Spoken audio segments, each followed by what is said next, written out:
शुरुआत करते हैं खबरों की। इसमें अगर आप विस्तार से आगे बढ़ते हैं तो पाते हैं कि यूपीआई ने लगभग 7 बिलियन ट्रांजैक्शन केवल अक्टूबर में कर लिए हैं।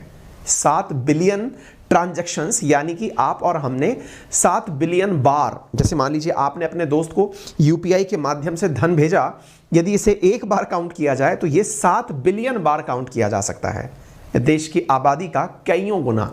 ठीक है, इतना ट्रांजैक्शन हमने किया है और जब से ये शुरू हुआ है उसका ये रिकॉर्ड स्थापित कर लिया है 1 महीने में। अच्छा, ऐसा क्या हुआ अक्टूबर में, बताने की आवश्यकता तो नहीं होनी चाहिए, फिर भी याद करा देता हूं। दिवाली थी, तो दिवाली पर आपने बहुत सारी शॉपिंग्स, परचेजिंग ये सब की हैं। इसके साथ साथ आपने अपनों को भी बहुत सारी गिफ्ट्स ट्रांसफर की हैं, चाहे आपने धन के माध्यम से या फिर पेमेंट्स के माध्यम से कुछ सामान भिजवा के की है। ठीक है, तो ये जो स्थिति बनकर के आ रही है उसकी वजह से यूएस और चाइना चिंतित हैं। चिंतित क्यों है? क्योंकि भारतवासी 22 करोड़ ऑनलाइन पेमेंट डेली देश के अंदर कर रहे हैं। आप अंदाजा लगाइए, हमारे डेली ट्रांजैक्शंस को अगर कोई देखे तो इतनी तो कई देशों की आबादी नहीं है जितना हम ट्रांजैक्शंस मार देते हैं। अब आपकी इसी विषय के ऊपर आज विस्तार से हम चर्चा करने वाले हैं। ऑनलाइन पेमेंट्स में कौन कौन से गेटवे, कौन कौन से इंटरफेस काम कर रहे हैं। यूपीआई जो कि भारत के द्वारा ही निर्मित है, इसको एप्लीकेशन जो सपोर्ट करते हैं उनमें आप प्रमुखता से फोन पे, गूगल पे, पेटीएम, भीम पे, इन सबको सुनते हैं। एनपीसीआई के द्वारा विकसित किया गया यह इंटरफेस आप लोग कुछ इस प्रकार से स्कैन करके भी आसानी से पैसा ट्रांसफर कर पा रहे हैं। सबसे इंटरेस्टिंग बात पता है क्या हुई है?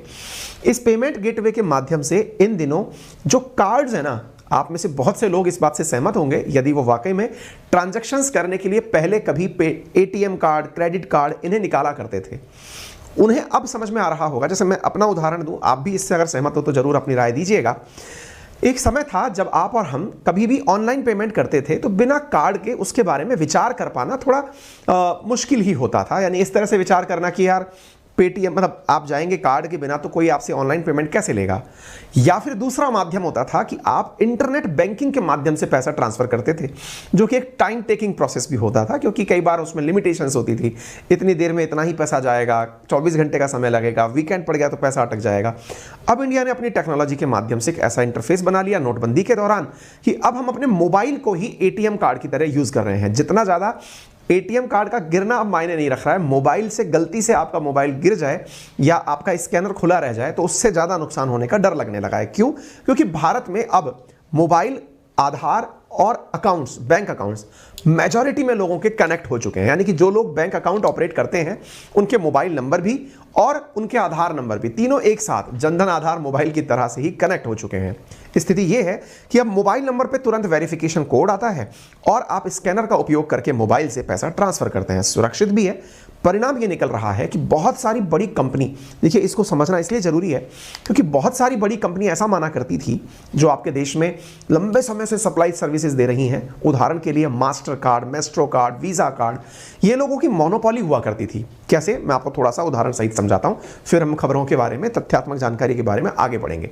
आपको पता है, हम जो लोग एटीएम कार्ड और क्रेडिट कार्ड यूज करते हैं उसके कॉर्नर पर एक शब्द लिखा आता है, maestro card, maestro card, visa card. आप नोट करिएगा। आजकल उस पर एक चीज और आने लगी है, वो है रुपे कार्ड, जो कि इंडिया का अपना कार्ड है। अब आप पूछेंगे इससे क्या फर्क पड़ता है? किसी कार्ड के ऊपर किसी का नाम लिखा आ गया तो बहुत फर्क पड़ता है।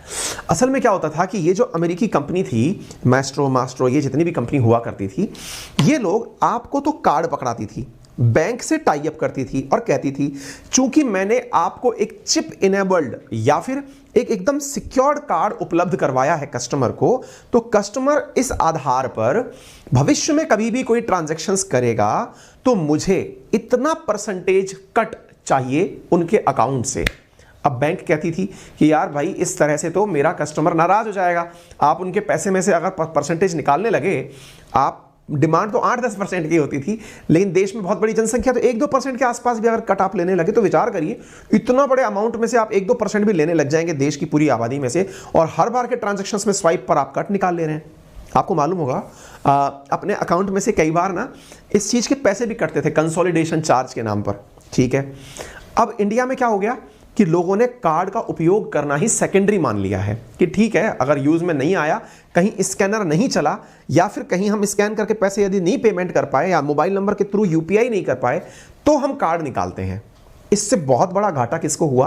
उन अमेरिकी कंपनीज को जो कि कार्ड से पेमेंट करवा रही थी। आप सीधा सीधा विचार करो कि हमने कितना बुरी तरह उनको क्षति पहुंचाई है।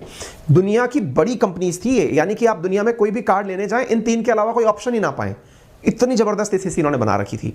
अब इंडियंस ने अपना तरीका निकाल लिया, कार्ड्स को लाभ होना कम होना शुरू हुआ। इस बीच में हमने एक और काम कर लिया, राहा साहा जो कहते हैं ना कि आखिरी चोट जो देनी थी, वो हमने क्या किया, हमने अपना इस प्रकार का कार्ड डेवलप कर लिया। यानी कि जैसे मास्ट्रो मैस्ट्रो था, ऐसे ही एनपीसीआई ने रुपए को प्रमोट करवा दिया। रुपए हमारा ही वो कार्ड है जो अब इंडियंस के जितने भी जनधन अकाउंट हैं उनमें तो वो दिया ही जा रहा है। बाकी और जो सरकारी बैंक हैं अब वो भी उसे एंडोर्स कर रही हैं। सरकार अपने प्रयास से रुपए कार्ड को इंटरनेशनली भी मान्यता दिलवा रही है। ऐसी स्थिति में उन कार्ड कंपनीज को बहुत बड़ा लॉस हुआ।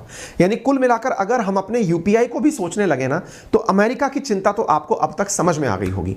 अब आपका दिमाग आएगा तो चीन किस बात से चिंतित है। आपने लिखा यूपीआई ने बढ़ाई अमेरिका और चीन की चिंता। चीन किस बात से चिंतित है, जरा बताइए। चीन के साथ क्या हुआ, अब मैं आपको वो बताता हूं। जैसे अपने यहाँ पे मतलब ये पेमेंट सिस्टम चल रहा है, ऐसे उनके यहाँ पर भी एक यूनियन पेमेंट सिस्टम चलता है। और चीन की तो इतनी जबरदस्त डिप्लोमेसी है कि उसने 180 देशों में उसको मान्यता दिलवा रखी है। लेकिन जब ट्रांजैक्शंस की बात आती है ना, उस ट्रांसफर माध्यम के थ्रू, तो ट्रांजैक्शंस जो यूपीआई करवा रहे हैं वो 2.5 गुना ज्यादा हैं चाइनीज ट्रांजैक्शंस की तुलना में। और हमारा गेटवे, हमारा इंटरफेस इतना फास्ट और स्मूथ है, आप भी यूज किए होंगे तो आप इस बात को एडमिट करते होंगे कि वो यूपीआई हमारा जो है वो इतना स्मूथ है कि अब दुनिया के देश भी उसे अपनाना शुरू कर रहे हैं। जहां एक और यूरोपियन देश और अमेरिका ये माना करते थे कि हमारे पास में स्विफ्ट इंटरफेस है जिसके माध्यम से इंटरनेशनल ट्रांजैक्शन हो सकता है, अब दुनिया के देश ये मान रहे हैं कि यार इंडिया ने तो ये गजब चीज बना ली, सीधा मोबाइल अकाउंट अटैच करो, स्कैन करो और पेमेंट करो। अब बोले यदि, और सबसे बड़ी बात, हम सब लोगों ने एक अथॉरिटी के रूप में उनके वहां का अपना आधार कार्ड नंबर, किसी और देश में उनका और कोई पहचान पत्र नंबर होता होगा, उसको कनेक्ट किया और पेमेंट शुरू हो गया। अब यह चीज दुनिया भर को पसंद आ रही है। यही कारण है कि उसकी एक्सेप्टेबिलिटी बहुत बढ़ रही है। चिंता की बात यह है दुनिया भर के लोगों को कि इंडिया ने अपनी सॉफ्टवेयर टेक्नोलॉजी का, देखो मैं आपको एक चीज बताता हूं, अभी तक दुनिया भर यह समझती है कि इंडिया जो है ना वो सेकंड फेज को खा गया, प्रोग्रेस की सेकंड फेज को, इकोनॉमी की सेकंड फेज को। कौन सी को?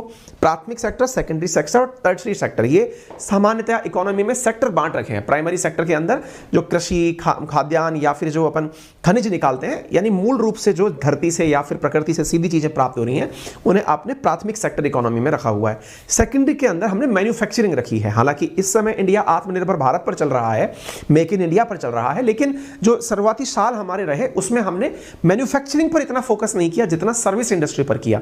यही कारण है कि इंडिया का इंटरनेट जो है ना, या फिर यह समझिए कि सॉफ्टवेयर, दुनिया में इंडिया एक सॉफ्ट पावर के रूप में तो जानी जाती है, लेकिन सॉफ्टवेयर पावर के नाम से भी जानी जाती है, क्योंकि इंडिया की बहुत शानदार कंपनी, चाहे वो इन्फोसिस हो, चाहे टीसीएस हो या विप्रो हो, इन सब ने बहुत अच्छा नाम कमाया दुनिया भर में और दुनिया भर को इंटरनेट सर्विस दी। अब उसी का प्रोडक्ट हमारा ये निकल के आ गया कि भाई ऑब्वियस सी बात है कि जब हमने ये डेवलप किया है तो अपनी सॉफ्टवेयर कंपनी से कंसल्टेंसी लिए।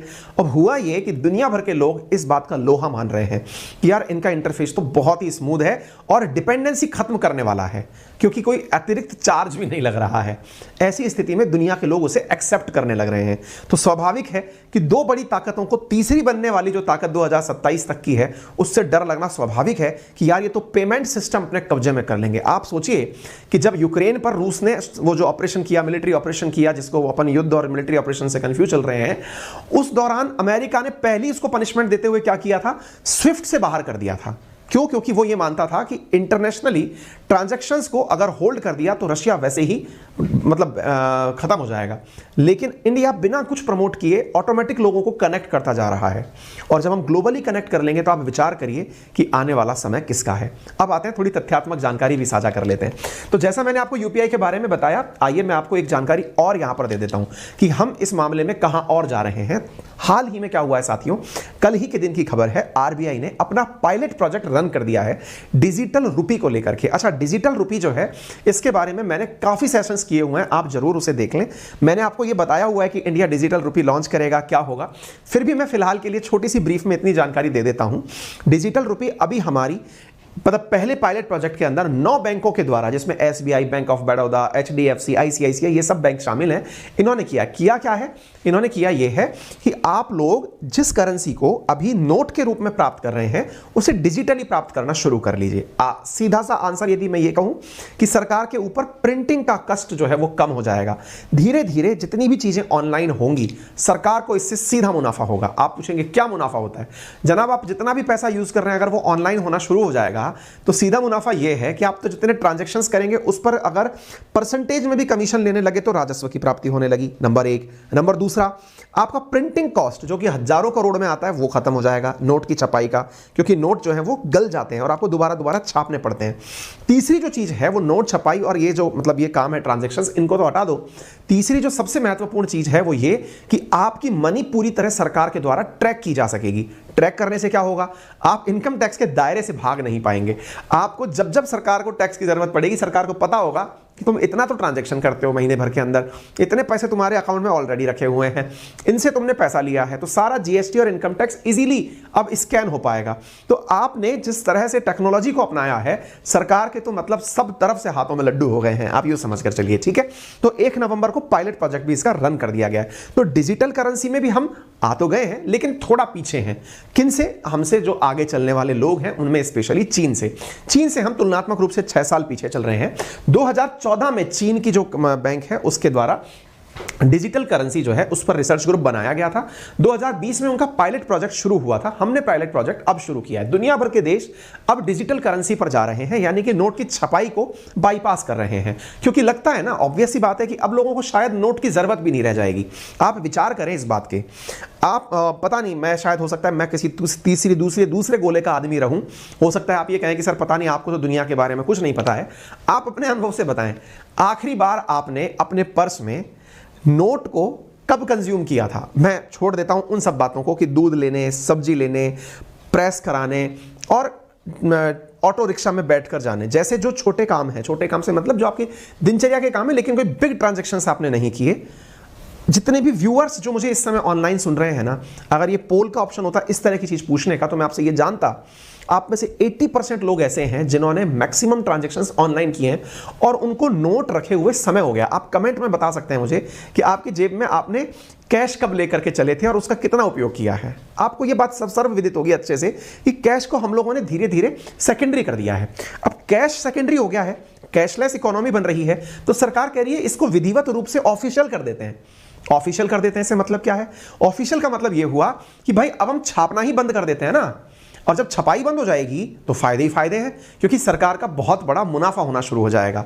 एक तो जिम्मेदारी हटी और दूसरा आपकी निर्भरता दूसरी तरफ चली गई। ये बिल्कुल वैसे ही है जैसे जब डिश टीवी जाना शुरू हुई थी तो सरकार ने सैटेलाइट टीवी पर फोकस करना शुरू कर दिया था कि भाई लोगों को ज्यादा अच्छी क्वालिटी चाहिए, सैटेलाइट पर चलो। जैसे पेन ड्राइव्स का जब जमाना आया था तो सीडी का जो जमाना था वो खत्म होना शुरू हो गया था, और पेन ड्राइव्स भी या फिर और जितनी भी मूवीज आप इधर उधर से लेकर आते थे वो भी अब सेकेंडरी होने लग गई जब से ओटीटी आ गया। तो टेक्नोलॉजी जितना जल्दी चेंज हो रही है, आरबीआई भी साथ साथ चल रही है। आरबीआई ने कहा है कि हमारे डिजिटल ट्रांजैक्शंस एक दिन में 15 ट्रिलियन रुपए के हो पाएंगे 2025 तक, जिस स्पीड से हम चल रहे हैं। आप विचार करिए कि हम किस तरफ आगे चल रहे हैं, है ना। आप देखिए 15 ट्रिलियन रुपए हम एक दिन में ट्रांजैक्शन कर पाएंगे, एक दिन में 2025 तक, ये आरबीआई का अनुमान है। तो फिर नोट छाप के करना क्या है? तो चलो डिजिटल चलते हैं। ऐसी स्थिति में आपको यह चीज याद रखनी चाहिए कि आईएमएफ ने खुद इंडिया के बारे में कहा था कि हमें इंडिया से बहुत कुछ सीखने की जरूरत है। इंडिया से क्यों सीखने की जरूरत है? क्योंकि इंडिया का जो डायरेक्ट कैश ट्रांसफर था यह एक बहुत बड़ा माइलस्टोन था इस डिजिटल इकोनॉमी के लिए। क्यों? क्योंकि आप और हम जो कि सो कॉल्ड थोड़ा बहुत जानकारी रखते हैं, हालांकि जानकारी इतनी बड़ी होती है दुनिया के अंदर कि हम फ्रैक्शंस में भी जानकारी नहीं रख पाते, लेकिन फिर भी हम ये मानते हैं कि तुलनात्मक उस व्यक्ति के जिन्हें मोबाइल चलाने में दिक्कत होती है या फिर जिनका डायरेक्ट मोबाइल से इतना यूज टू बैलेंस नहीं है, उनकी तुलना में हमें थोड़ा ज्यादा ज्ञान है, ऐसा हम भ्रम पाल सकते हैं। ऐसी स्थिति में हमारे गांव के अंदर रहने वाले जो हमारे परिवारजन हैं या फिर हमारे जो बड़े लोग हैं, यानी उम्र में बड़े, जैसे अपने दादा दादी उम्र के जो लोग हैं वो हैं, या फिर वो जिनकी आर्थिक स्थिति उतनी अच्छी नहीं है, जिन्हें हम अपने साथ में ये माने कि हमारी तुलना में, क्योंकि हम आज टेक्नोलॉजी के युग में इंटरनेट का डेटा डाल पा रहे हैं, मोबाइल यूज कर पा रहे हैं, वो लोग वो जो नहीं कर पा रहे हैं, उनकी तुलना में हम अपने आप को थोड़ा आगे पाते हैं। अब अगर हम आगे पाते हैं, सरकार ने जो आमूलचूल परिवर्तन किया वो क्या किया?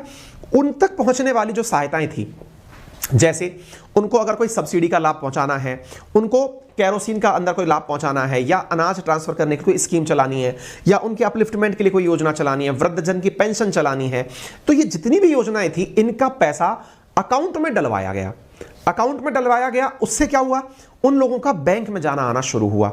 बैंक में वो लोग पहुंचे, मोबाइल में बैलेंस दिखना शुरू हुआ। उनके छोटे छोटे मोबाइल्स के थ्रू, जो उनके पास उपलब्ध लेने की इतनी पहले जरूरत नहीं थी, उनको लगने लगा कि मोबाइल हमारी बहुत बड़ी जरूरत है। इंटरनेट के बिना मोबाइल के माध्यम से पैसा निकाला जा सके, यह कार्यक्रम पर फोकस करना शुरू किया। कहने का अर्थ यह है कि यह बहुत बड़ा फाइनेंशियल इंक्लूजन था। इसको आप इस तरह से पढ़िएगा, जब आप आंसर राइटिंग भी कभी करेंगे तो यह वित्तीय समावेशन का हिस्सा माना जाता है। जब भी आप लाइन के अंत में खड़े हुए व्यक्ति के बारे में विचार करते हैं और उसे ध्यान में रखकर कोई योजना बनाते हैं, तो इसे अंत्योदय योजना भी कहा जाता है। अंतिम व्यक्ति का उदय करना, है ना।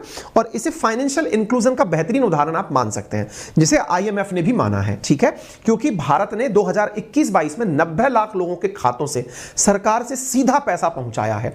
डीबीटी ट्रांसफर के माध्यम से यूएस भी भारत से पीछे चल रहा है, यह बड़ी बात है और इस बात को आईएमएफ ने भी स्वीकार किया। यूपीआई एक ऐसी इंडियन टेक्नोलॉजी बन गई है जिसने वेस्टर्न कंट्रीज को सरप्राइज कर दिया है, क्योंकि 22 करोड़ ऑनलाइन ट्रांजैक्शंस इंडिया में प्रतिदिन हो रहे हैं। इंडिया की फ्लैगशिप डिजिटल पेमेंट प्लेटफॉर्म, जिसका नाम है यूपीआई यानी यूनिफाइड पेमेंट इंटरफेस, वो 7 बिलियन ट्रांजैक्शन अक्टूबर में करके एक रिकॉर्ड स्थापित किया है। और यह data national payment corporation India NPCI ने अक्टूबर में प्रोसेस किया है और जानकारी दी है। यूपीआई ने 7.3 बिलियन ट्रांजैक्शन, 12.11 ट्रिलियन, जो कि रिकॉर्ड हाई है, इतने ट्रांजैक्शंस हमने किए हैं। और अगर हम अक्टूबर के अंदर बात करें तो 73% जो है हमने अपना तुलनात्मक रूप से इसमें किया है, ठीक है।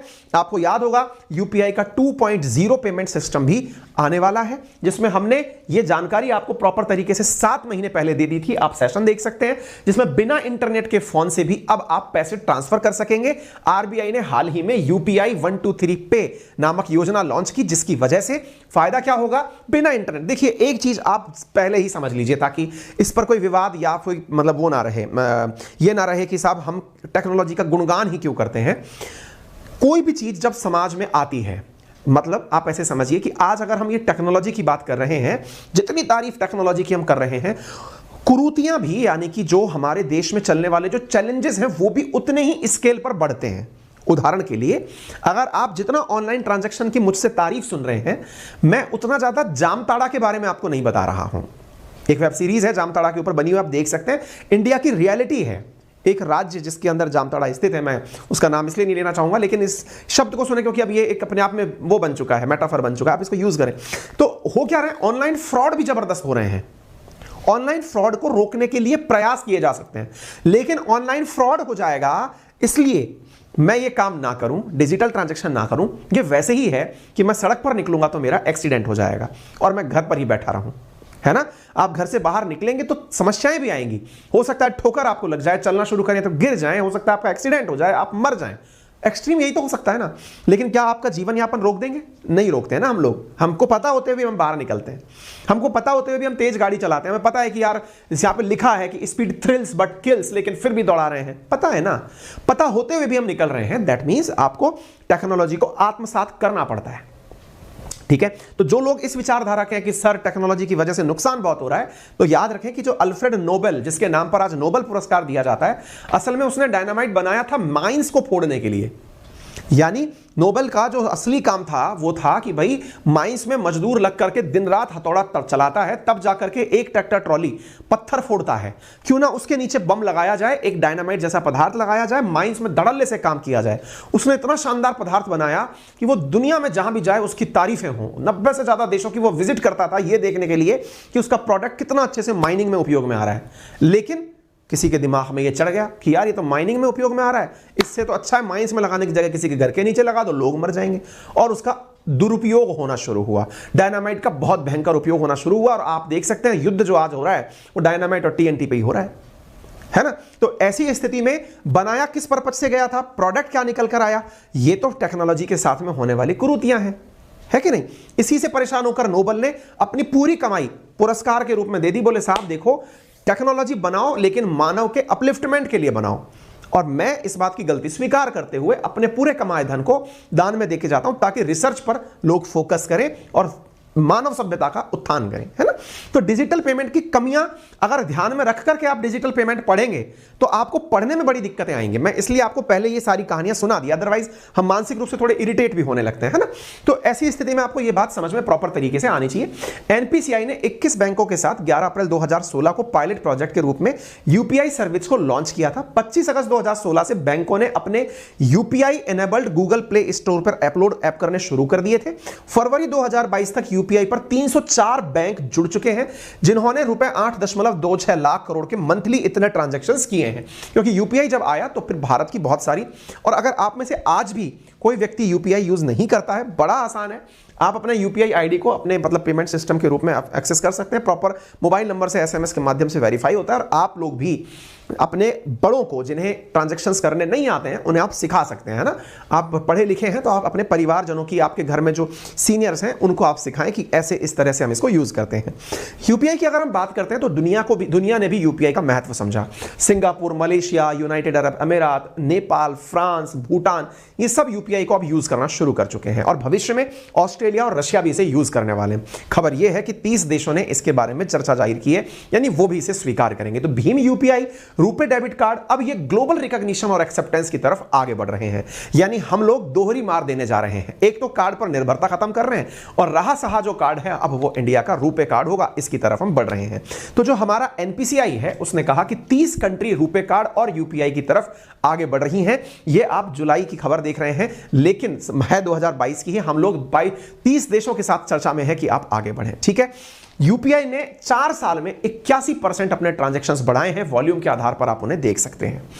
इसके साथ एक फनी चीज भी जान लीजिए कि आप लोगों ने जब से यूपीआई करना शुरू किया है, महंगाई बढ़ना शुरू हुआ है, देश में टॉफी बनाने वाली कंपनियों को बड़ा नुकसान हुआ है। ये वही वाली चीज है कि आप में से कुछ लोग कहेंगे कि डिजिटल करेंगे तो फ्रॉड भी तो होता है, तो फ्रॉड की तरह आप और भी इंडस्ट्री जो परेशान हो रही हैं आप उन्हें देख सकते हैं। टॉफी मेकर्स को बड़ी दिक्कत हो रही है साहब। आप पूछेंगे ऐसा क्यों हो रहा है, आपको मालूम है, आप पहले कोई 9 रुपए के सामान खरीदने गए, दुकानदार अपने पास 2-3 डब्बे भर के रखता था जो आपको उठाकर चिल्लर के रूप में टॉफी पकड़ा देता था कि साहब खुले नहीं है, छुट्टे नहीं है साहब। ये अपने आप में एक सोची समझी रणनीति होती थी। कंपनी कभी भी राउंड डिजिट में प्रोडक्ट का वैल्यू रखती नहीं थी, क्योंकि जो कंपनी माल रख रही है अपना दुकान पे वो टॉफी भी बनाती है। आईटीसी जैसी कंपनी, बड़ी बड़ी ब्रांड्स की कंपनियां जो हैं वो चिल्लर का कंजप्शन जो हो सके उसके लिए टॉफी को भी साइड प्रोडक्ट के रूप में रखती थी। अब आप लोग कितने समझदार हो गए, अगर पॉइंट में भी वैल्यू आती है तो आप पॉइंट का भी पेमेंट करते हैं कि ले अब तो मोबाइल से पूरा पेमेंट ले। अब वो चिल्लर वाला सिस्टम खत्म हो गया है, तो टॉफी इंडस्ट्री को फर्क पड़ा। अब आप क्या कहेंगे कि टॉफी बचाओ आंदोलन चलाएं, तो ये अपने आप में आपको विचार करना चाहिए। अब हम चर्चा करते हैं कि इंडिया में कौन सा कंपनी ऐसा है जो सबसे ज्यादा इस चीज के अंदर काम कर रहा है, यानी कि यूपीआई का अगर हम एप्लीकेशन की बात करें तो सबसे ज्यादा एप्लीकेशन कौन सा यूज किया जा रहा है, तो नंबर 1 पर फोन पे चल रहा है, 46% लोग हमारे इंडिया में उसे यूज कर रहे हैं। सेकंड नंबर पर गूगल पे चल रहा है, 34% लोग यूज कर रहे हैं। थर्ड नंबर पर पेटीएम, फिर अमेजन पे, फिर व्हाट्सएप पे आदि का उपयोग किया जा रहा है, ठीक है। ये आपके सामने एक फिगर है। फिर बात आती है कौन सी बैंक का सबसे ज्यादा यूपीआई यूज हो रहा है, तो सबसे ज्यादा एचडीएफसी बैंक का, उसके बाद एक्सिस बैंक का, उसके बाद आईसीआईसीआई बैंक का, उसके बाद एसबीआई का। ये 4 बड़ी बैंक हैं। उसके बाद में रत्नाकर बैंक लिमिटेड जो है ना, ये भी एक ऐसी बैंक है जो नॉर्थ में बहुत कम देखने को मिलती है, लेकिन ट्रांजैक्शंस में काफी आगे चल रही है साउथ की तरफ। तो ये चीज आपको देखने की लायक होनी चाहिए, ठीक है। हमारे देश में जो सबसे ज्यादा मतलब अगर देखा जाए कि यूज सबसे ज्यादा कहां हो रहा है, तो टॉप 10 स्टेट जो यूपीआई यूज कर रहे हैं उनमें महाराष्ट्र, तमिलनाडु, कर्नाटका, आंध्र प्रदेश, केरला, गुजरात, दिल्ली, उत्तर प्रदेश, तेलंगाना, वेस्ट बंगाल, ये टॉप 10 में आते हैं। और टॉप 10 सिटी की अगर हम बात करें तो उसमें हैदराबाद, बेंगलुरु, चेन्नई, मुंबई, पुणे, दिल्ली, कोलकाता, कोयंबटूर, अहमदाबाद, वडोदरा, यानी कि जितनी लार्ज सिटीज हैं उनमें इनका ऑनलाइन पेमेंट का बहुत गजब यूज चल रहा है। ऑब्वियस सी बात है, प्राइवेट सेक्टर कंपनीज हैं, लोग नंबर 1 से पैसा पाते हैं तो नंबर 1 से खर्च करने में क्यों हिचकेंगे, तो वहां पर टेक्नोलॉजी का उपयोग बहुत हुआ, ठीक है। यूपीआई ट्रांजैक्शन को अगर हम ऐप के साथ देखें तो खैर हालांकि ऐप का विज्ञापन हो जाएगा और इसके लिए मुझे कोई पैसा नहीं मिला है, फिर भी मैं विज्ञापन कर देता हूं। फोन पे का ट्रांजैक्शन सबसे ऊपर है, ये देखने की बात है, इसमें चलिए कोई बात नहीं, हो गया। तो उम्मीद है कि अब आप लोगों को प्रॉपर तरीके से सारी जानकारी मिल गई होगी, मुझे ऐसा लगता है, ठीक है। इसके अंदर मैं आपको केवल इतनी सी जानकारी और देना चाहूंगा कि रुपे कार्ड जो है वो मतलब आने वाले समय में हम धीरे धीरे देश के अंदर जैसे 60% जो कार्ड है वो रुपे इनेबल्ड हो चुके हैं और भविष्य में भी इस तरह की स्थितियां और आगे बढ़ने वाली हैं। फिलहाल के लिए इतना ही, जैसा मैंने आपको रशिया, चाइना और अमेरिका के बारे में बता ही दिया है। बाकी तो ये वाला जो कार्ड था ना जो मैंने आपसे कहा यूनियन पे इंटरनेशनल, ये चाइना का कार्ड है जो कि 180 देशों के अंदर मान्य है। ये मैंने आपके सामने अतिरिक्त जानकारी साझा कर कर दी है। शुरुआत में सवाल पूछा था नेशनल यूनिटी डे किसके रूप में मनाया जाता है, तो वल्लभ भाई पटेल की बर्थ एनिवर्सरी के रूप में उसको सेलिब्रेट किया जाता है। एकता दिवस, राष्ट्रीय एकता दिवस के रूप में इसे आप बनाते हैं। और दूसरा, मैंने आपसे गरुड़ 7 के बारे में पूछा था जो जोधपुर में चल रहा है। ये इंडिया और फ्रांस की जॉइंट एयर एक्सरसाइज है ना, तो ये अभी राजस्थान के अंदर जोधपुर में चल रही है।